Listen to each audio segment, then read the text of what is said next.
First of all, let's talk about all the mess that Sean Robinson was stirring up.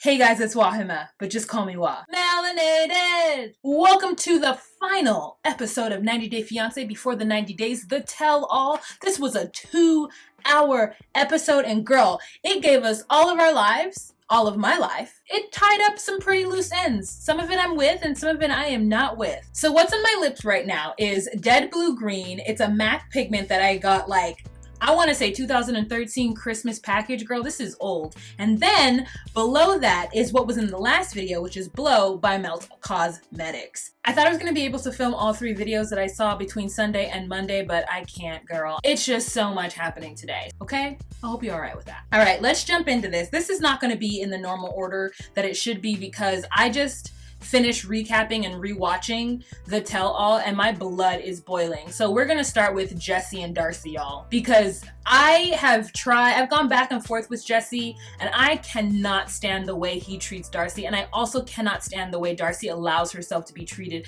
This is the first time I have ever felt that she stood up for herself and then she still pulled it back. The host of the tell-alls is Sean Robinson. Sean hosts all the tell-alls that I've seen for 90 Day Fiance. And normally she's a little bit poking the bear, which is her job to do, but this time I was just like, I think she was over it too. Darcy comes out and she is looking good, girl. I have been seeing pictures of her with blonde hair, but I have been ignoring them because I want to be surprised by what she looks like in the tell-all, even though the internet just won't let me be surprised, girl. She looks good. She's got blonde hair. She's lost weight, girl. Mama is looking good. She sits down and she's talking with Sean. Sean's asking her about her relationship with Jesse. It seems like Darcy, as she always does, is making excuses for Jesse. She refers to him as being an alpha male, and because of that, because she's been single and she's an adult, that, you know, sometimes they butt heads. So they look back on footage when Darcy first got back to the United States and when she's with her daughters. And so it seems to me that when they look back on footage throughout this entire episode, that none of the people have seen the footage from the show. So this must have been filmed a couple months ago. Darcy is seeing shots of her daughter and her talking to her daughters, and she's smiling. And the daughters are asking when they're going to see Jesse, and she says she doesn't know. And then we cut to her sitting in the car and her and Jesse having a conversation, and her asking Jesse when he's going to be able to come to the United States and visit. And Jesse is saying that he's got a lot of things to do. He doesn't really have the money financially, and it might be a year. That doesn't really set well with Darcy. She beats around the bush trying to get information out of him. This is why I think fundamentally they don't work, is because Darcy wants him to do certain things and then he doesn't want to do them, and then she continues to ask him in sort of passive aggressive ways or like little whiny ways, and it gets on his nerves because he feels like he's already told her the answer is no, I'm coming in a year. And she keeps pressing like, you know, but we need to see each other. And he's like, well, then you come here. And she's talking about how it's not financially feasible for her. It would be a stretch. And he's like, well, then if we both can't make it, then I guess we're not seeing each other. I get his frustration with her, but I don't understand his reaction to her, especially because if it's not working out, then just break up with her. She's not going to change. You're not going to change. You guys probably have a great love affair, but let it be what it is. And so that's frustrating as a viewer to watch because we see they're not right for each other, but they keep trying to make it work. And in the process, he's disrespecting her and she's making herself look less than. Sean and the producers try to make it seem like Darcy doesn't know Jesse's there, but girl, we've seen the internet. We know Darcy and Jesse have seen each other and they've been taking pictures and posting them up everywhere. And so they introduce Jesse and Sean asks, oh, Jesse, how did you get here? You don't have your K1 visa. And he's like, I'm from Amsterdam. I can travel to the US. I don't understand why, don't we all know that like certain countries can just travel to the US? Like most European countries don't need actual visas. They can come here on a tourist visa, but they don't actually need to it's not like a whole long lengthy process, especially depending on the level of allyship. For the most part, it's pretty easy for people from Europe to come to the US. So Jesse's like, I've been to the US a bunch of times. Like I just got on a plane and came, so it's fine. Jesse loves to speak in like grand soliloquies about love and how the heart will go where the heart wants to, and it's just too flowery and grand for me. You know, I'm just like, say what you want. I'm not ready. I don't know when I'll be ready or if I'll be ready, but I like where we're at this point in our relationship. Why can't you just say that? Why does it have to be like the heart knows what the heart wants and we are embarking on this journey together as two entities in this world? Like, girl, calm down. Sean then asks what's the main strain on their relationship. Darcy really doesn't want to answer the question, but she ends up saying that it has something to do with the wine. Jesse ends up saying it has something to do with the BS. Kind of low-key calls her a liar. She wants to live this fairy tale and she's willing to live in this space where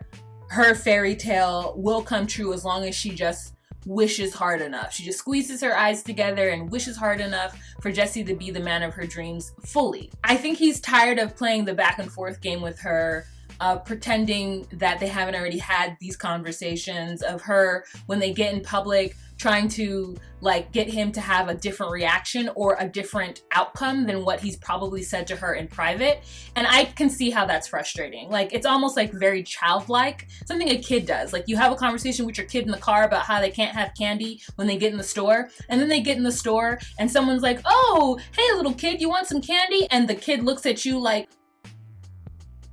y'all didn't have the conversation about you not being able to have any candy. And I feel like that is what's going on between Jesse and Darcy. And Jesse is just having a harder time dealing with it in public when it comes out. Instead of him turning to her and being like, babe, you know, we already talked about this and I already told you that I'm not ready to get married, so let's not do this. He like gets mad at her. And I get why he gets mad at her, but he needs to like just be straight up with her and not disrespect her in front of us, because I get where he's coming from, but he's being disrespectful and it frustrates me. For her, it's the wine situation. Like, I guess she did break her promise technically. She had wine with her sister when they were visiting LA one day, and I don't know how he found out or why she told him, because it was really silly of her to say she wouldn't drink in the first place. They watched the clip of them arguing over the drinking and him asking her to not drink, and she's like, oh great, now I look like an alcoholic. Darcy, all of the grown-ass people in this world understand that you're not an alcoholic. This woman, this grown woman who has her own business and 2 kids, decided to have some wine in Amsterdam and got drunk. Girl, I'm sorry. You're not an alcoholic and no one thinks you are. It infuriates me, the way he's talking about her as though she's like this lush who can't put down the wine. He calls her delusional. He says that he wants to have a life with her, but he can't stand the BS, and that he loves her more than anything, but she's the one who's ruining their relationship. And you know, he like stands up, and you know, she's like 5'0", so at some point she's like looking up at him like sit down. And then we find out that Jesse has called her a B a couple of times, and that even though he's apologized for it, it's really hard for her to forgive him because he still finds ways to demean her and put her down, and it's starting to chip away at her self-esteem. She can find herself a silver daddy. Okay, she doesn't need Jesse. Just need her to be with somebody who like is gonna appreciate the fact that she's got her own things going on and she's her own woman, and that she brings something great to the table. She knows that she has a lot to offer, but she has chosen the wrong guy. And the guy of her dreams is not the Prince Charming she thinks he is. She's just, at some point, she's just like, I'm over it. I can't even do this anymore. I'm a grown woman. I've got kids. You know, I just want to live my life. And this is too much. The last thing he says to her before Sean cuts it off is, I hope you're proud of yourself, because right now in this moment, you've ruined our relationship. Again, manipulative and alpha male and just stupid. Sean seems like she's super over it. I don't know if it got awkward in the room or she was feeling a little like Jesse's energy was too much, but she was like, okay, that is the end of this episode of Tell All of 90 Day Fiance. We'll see you guys next year. Like, she like gets up and she's like, are we done? Like, so they hold hands as they walk off set. Darcy mentions that she's cold. He says, I'll give you my jacket. They go back into the like back part of it. The producer comes up and is like, hey, I know that ended pretty abruptly. Do you have anything to say? Darcy just is saying a bunch of words that don't actually make any sense in a sentence, that she just needs time to breathe. They both need time to breathe, and there's a wall up right now, and blah, blah, blah, blah, blah. I just want them to break up, and I want Darcy to be happy with somebody who can appreciate her. And Jesse needs to go and find himself a girl that he can, like, tell what to do.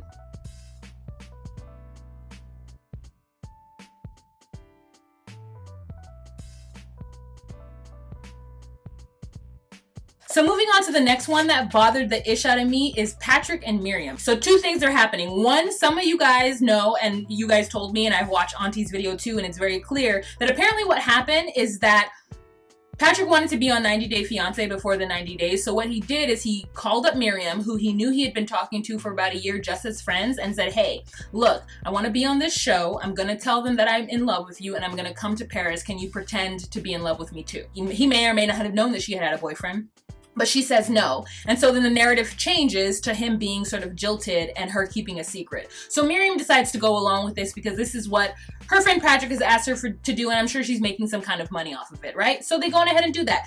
But listen, guys, reality TV is not necessarily real or reality. You know what I'm saying? They're setting up the drama for us to be involved in, and I don't care that their scenario wasn't real to begin with. It doesn't actually matter to me. What happens when the show actually starts, Miriam knows that her boyfriend's gonna see this. She probably has the conversation with him. So that's why we don't see see her boyfriend the entire time because he's in on it too. We also hear that Miriam can't be with Patrick. Miriam is Muslim. Her family would prefer for her to be with somebody who's Muslim, and that absolutely makes sense to me. Unless you're actually truly in love with that person, like, why would you put yourself out and be with somebody who isn't in your culture just because willy-nilly? No, you would have to actually be super in love with them. So this was the narrative to begin with.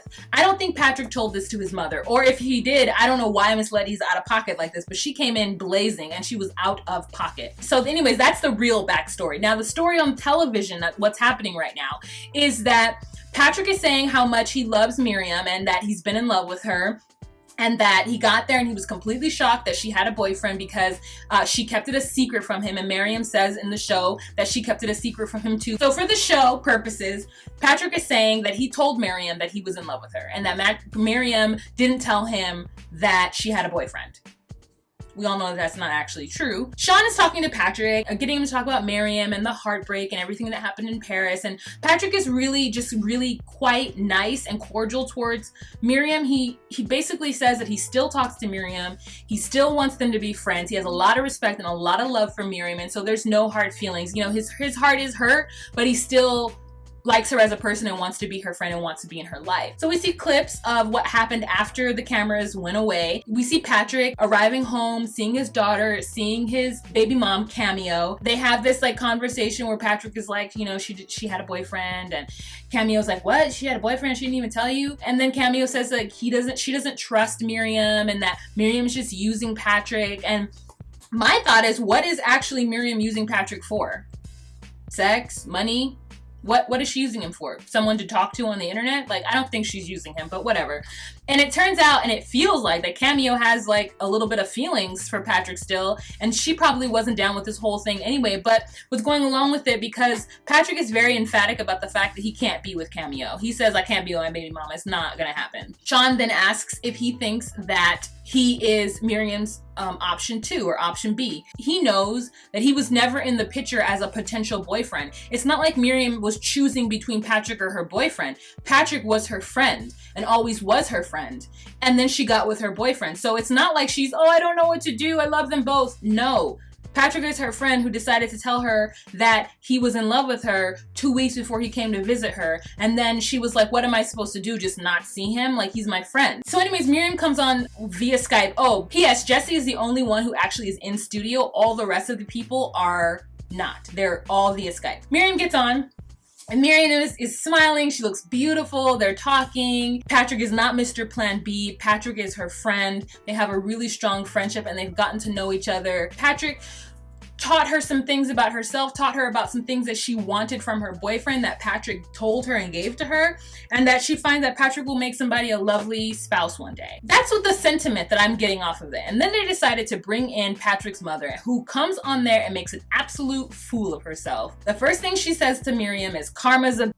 And Miriam is like, what? You had my son over there, blah, blah, blah, like pointing her finger, and you need to stay off the internet. Mama's blowing up the cover. And so Patrick has to admit that he didn't actually tell Miriam the truth, that he never said to her that he was in love with her and that he was coming there to like tell her and profess his love. That doesn't change Miss Letty. She still goes on and on about how it doesn't matter if he's 8 to 80, crippled, blind, or whatever, that he's always gonna be her son and she's gonna always look out for him. And Patrick is like, whoa, whoa, whoa. Like, you can tell that he's getting uncomfortable and this has gone in a completely different direction than he thought it was gonna go in. And Mama is getting excited for no reason. Miriam starts to cry because she's like, what are you saying to me?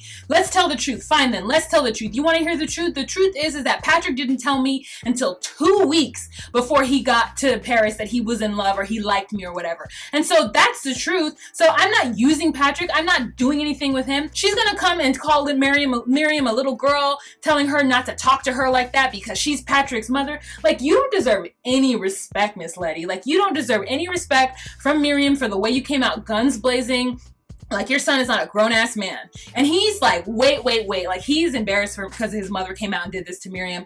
I don't think he was expecting this to happen. Even though he knew that she was upset, I think he should have told his mother what went down. Or Miss Letty is just, like, playing the game and being the angry mother. And either way it goes, I think she misrepresented herself. Because Miriam is like, you have everyone thinking that I'm this mean person or that I played with Patrick, and now you want to do things on the show that make me disrespect my boyfriend. The only thing I'm trying to do is respect my boyfriend and give you, Patrick, what you want, which is for me to be on this show and pretend that I have jilted you in love. And now your mother is yelling at me? That is unfair. And now America thinks that I'm this mean bee? That is unfair. And Miriam, boo-boo, we do not think any of the sort. We understand that Patrick did this to you, and we don't feel sorry for him. But Letty makes some comment about the fact that she doesn't have any hard feelings for Miriam. She really doesn't, because Miriam is insignificant.